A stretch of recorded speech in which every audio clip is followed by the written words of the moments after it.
Hi, this is Kelly. And Kim. Welcome to The Skinny. This week at the Weight Watcher scale, we did not weigh in, but we did weigh in last week, and I was up 0.2. So Yay. I'm within my maintenance, kind of just hanging around, which is Where you want to be. this is kind of a good point to go. I'm just hanging around. That's a good thing. It is Isn't a good nice thing. to say that that's a good thing? Yes. That hanging, just hanging and just hanging. Yeah. and I want to be there. It, See, my hanging around isn't a good thing. Where for you, it's a good thing. For Hanging me, around's it's a good not thing. a good thing. yes. I actually lost 1.2. Yeah, it was good. So yeah, which is great. And I got a lot of suggestions Yeah. on Instagram on the last video too about maybe trying to eat more of my more. weeklies in order to kind of Bust it up. and then you back off and it kind of like, you know, so I'm going to try that. So I did the week of Easter I ate my weeklies. And a Cadbury egg. Which was, I had one Cadbury egg, which was so good. I had a Reese's Easter egg. We both had our one item that we really love. was And it was fabulous. 8 points and it was worth every bite. It was so good. I ate it slowly. I'm surprised I didn't eat it with a knife and fork. It was so good though. I enjoyed it till next year. It was so good. And so this week I'm working toward eating a little bit more of my weeklies. Yeah. I don't know that I'm going to do all this week, but I'm going to try to do like half-ish. Yeah. And try to really see if, because for me that's more than what I've been doing. Right. So we'll see what happens. Yes. So Kim has been, we've mentioned this before, this book Yeah. that kind of she brought up and we started chatting about. It's Getting Shit Done. How to Get Shit How to Done. Get Shit By Done. Erin Falconer. It's a little, yeah, the title's a little, I'm not sure I'm a fan of the It's title. about more than that. It is. I mean, it gets your attention, but at the same time, it's about so much more than. I'm about halfway through that. because I've been kind of taking my time with it. I renewed my library checkout because I'm kind of, she asks you to do certain things at certain times, like make a list or do this thing, and so I've stopped to do some of those things. And it's been very interesting what I've gotten out of this. We were sitting at the Apple store today. Yes, and we were talking about this book, and in particular, there came a segment when it's talking about the word should. And we've talked about it before, but I love Yes. the way she puts it. Because we said, you know, instead of saying, you know, you should do this, I will do this, I'm going to do this. Yes. And there's so much more power in that. And But she I- puts it very eloquently. I I like think. the way she puts it. The title of the chapter cracks me up. Yeah. The devil of all devils, the word should. And this paragraph is like one of the best paragraphs ever. Yeah. And now we come to the final word that I want to draw your attention to and then kick to the curb. Should.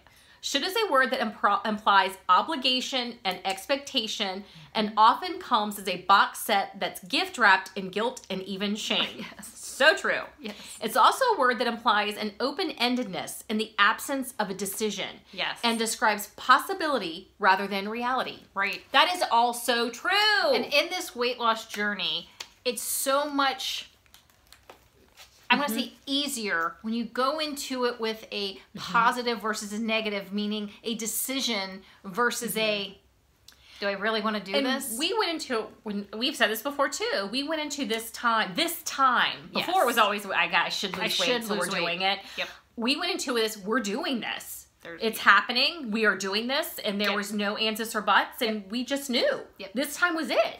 And there is that Power when in that. It's I've made a decision. Saying you should do something is not making a decision. No, and she, I like how she puts It's that. almost like a should is you don't want or don't intend, correct? Well, she said, there's nothing wrong with wanting to exercise, eat healthy, and stay connected with our families. But the very fact of a should in a sentence is a red flag that you either don't want to do that thing or don't really intend to do it. Yep. Either way, you've created a divide between what you're expected to do and what you want to do. Mm-hmm.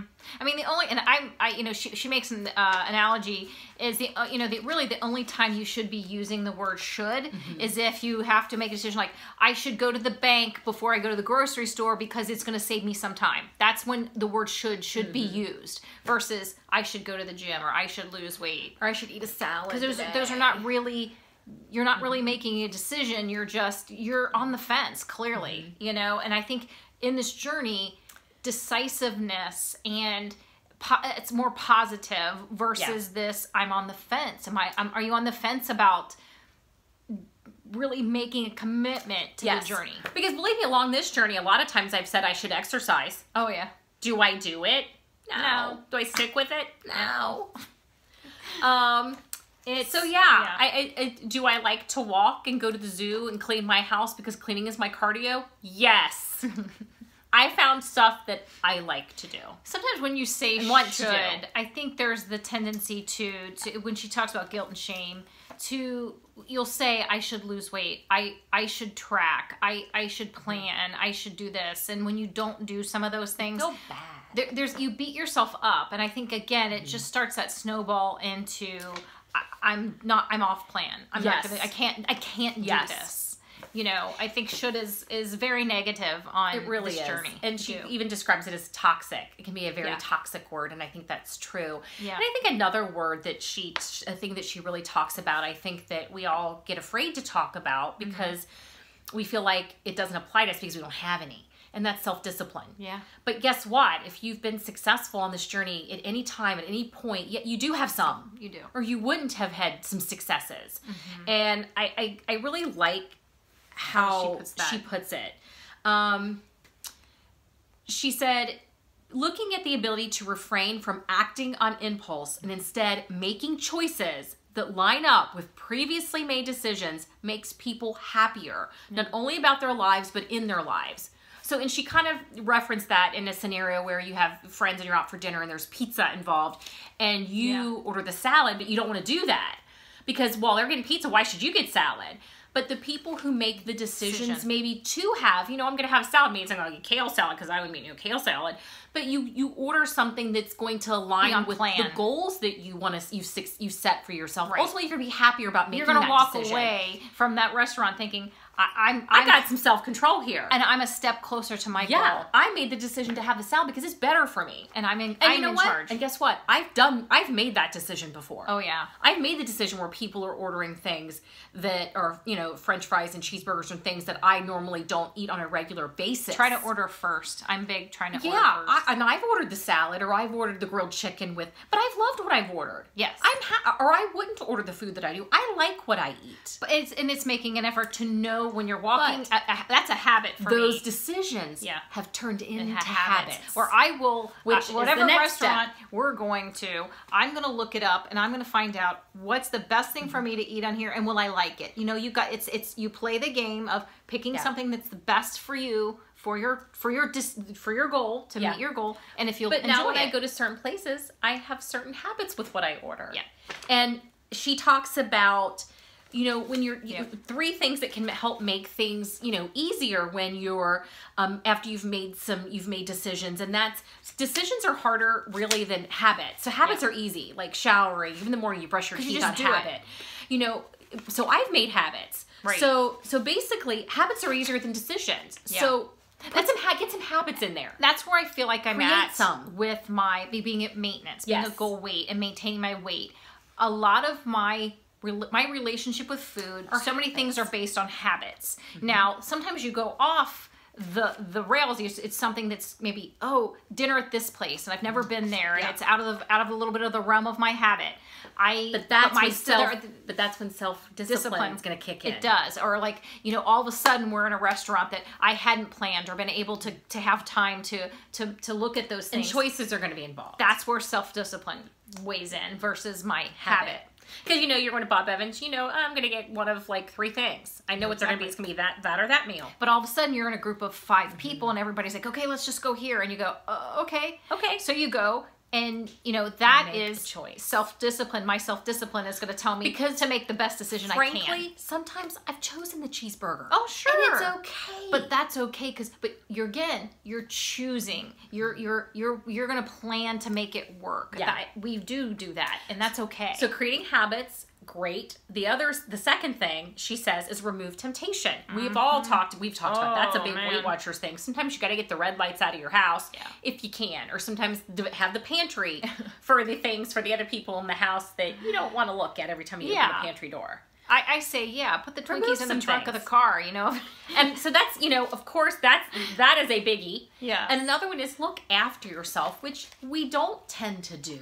No. Especially when one thing she mentions is women. Women a lot of times don't put ourselves up there. Put everybody else is first. before us. And I think that is true. I mean, how often do you, and again, just speaking about this topic, is, for me, is learning to say no. Women tend to put themselves last, but sometimes think about the times that you go do something that you don't really want to do. And sometimes it's I have to. Yeah, I have to take my kid to their baseball game and be there. Okay. But I'm talking about times where maybe you're struggling and there's a person, like maybe it's a sister or a friend or whatever, who kind of tends to make your journey difficult. Yes. And they want to have dinner. Maybe just say, I can't. If you're Not right struggling, and you have you're having a really tough week, maybe that week's not the time. Maybe that's when you say, no, I can't do it this week. Maybe next, or in a time when you're feeling in a better place. Yes. But learning to say, and maybe it's just something you just don't want to do, and you can say no. It's She talks about that in the book, learning especially as women. To say no to things that we don't want to do. Like, I don't want to exercise, so I'm going to say no.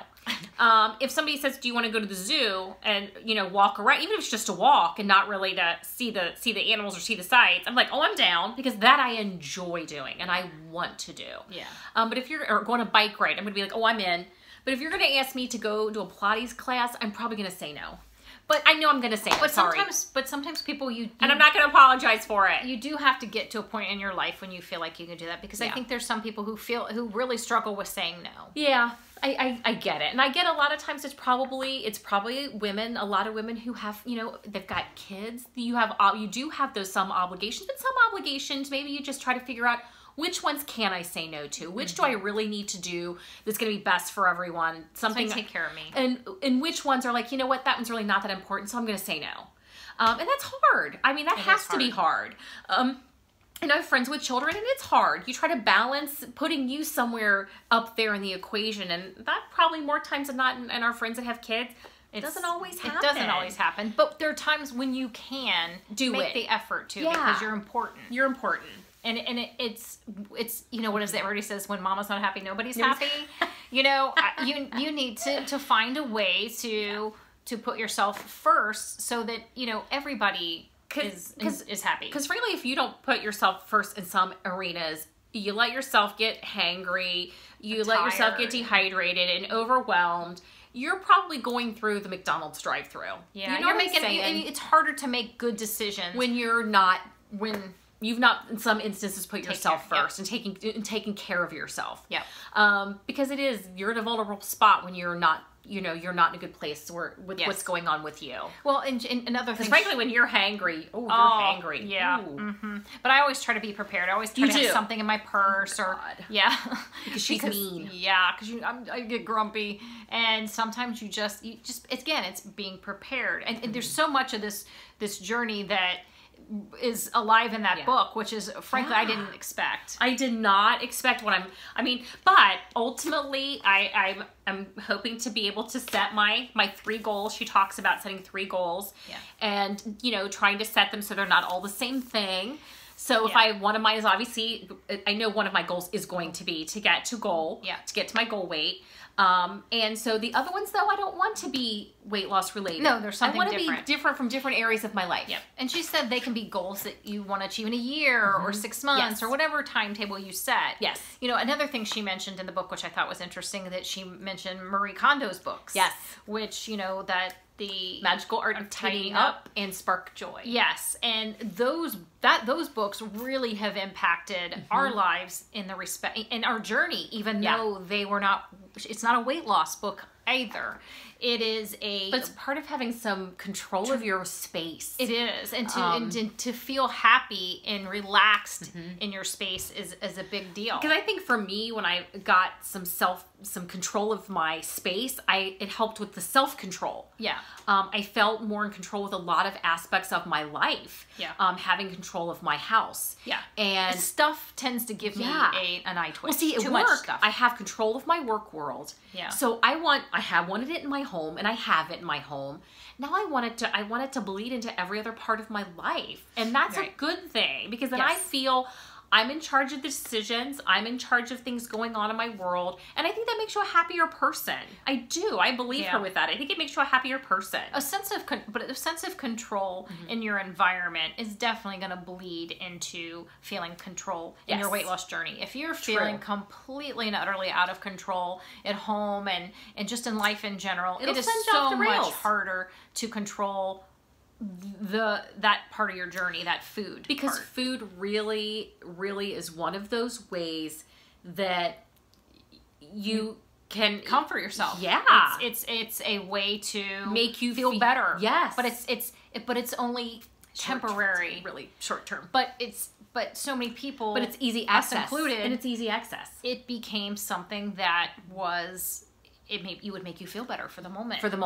Mm-hmm. So I do feel that control of everything in my space has really helped me a lot. I think it's made me happier. Don't you think a byproduct for me is the things that are in my home and that are things that I need and that I love? Yes, I mean, everybody, of course, I have to have shampoo and I have to have shoes and I have to have clothing, but anything that's in my home, I really have reassessed it, and is it something that I love? Yes, in my space. And we're still doing. We've got some of the laundry. We have the laundry room to do. And I mean, it's been something that we just haven't gotten to. So we're going to get to it. I need to do clothes again, because I do have some things that are too big. Yep. And they need to go, because why am I keeping them? Yeah. It's time to move along. But don't you think you enjoy the things that you have in your home that you love more because you have less stuff around it? And it's funny. And I mean, as an example, we had this trunk that we've had. I'm gonna say I bought it in my 20s. It was I bought it in my 20s. She did, and she loved it and couldn't get rid of it. I don't know why. Just couldn't let it go for some odd reason. And then she said to me, and I said, we can try to make it work in this one space. And she was like, finally she just looked at me. She goes, "No, I'm done." I'm done. I was like, "Oh." She's like, "I want rid of it. I'm done." I was sold just it. It's gone. It clearly does not make me happy because But it's making someone else happy. Yeah. We sold it to somebody who's going to be happy with it. Yeah, and I remember buying it, and I think I paid like $150 for it, and this was like in my 20s. Yep. And it's been storing something in my basement for more than half the time I've had it. I've not used it actually in a space that I can see and actually use it out in a space. And I kept thinking, why do I have this? I was so shocked when you were like, because I was like, well, we can find a rug to make it work. And I was like ready to try to make it work. I clearly don't love it. And she was like, no. I'm done. And I was so surprised. I was like, okay.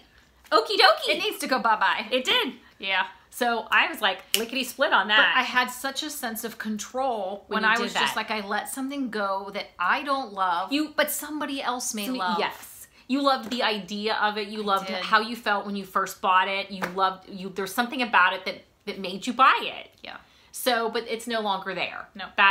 So I'm glad I was But that shocked. really has a lot to do with, again, where you're at. What her book really talked about was really reassessing and thinking about the things in your life that mean something to you, and to live. I think it's easier to live a little more mindfully when you only are surrounded by things that you love and that you need and you really want. Yeah. True. Yeah. It's been an interesting couple of weeks. So I guess we will see you next week. Later. Bye. Bye.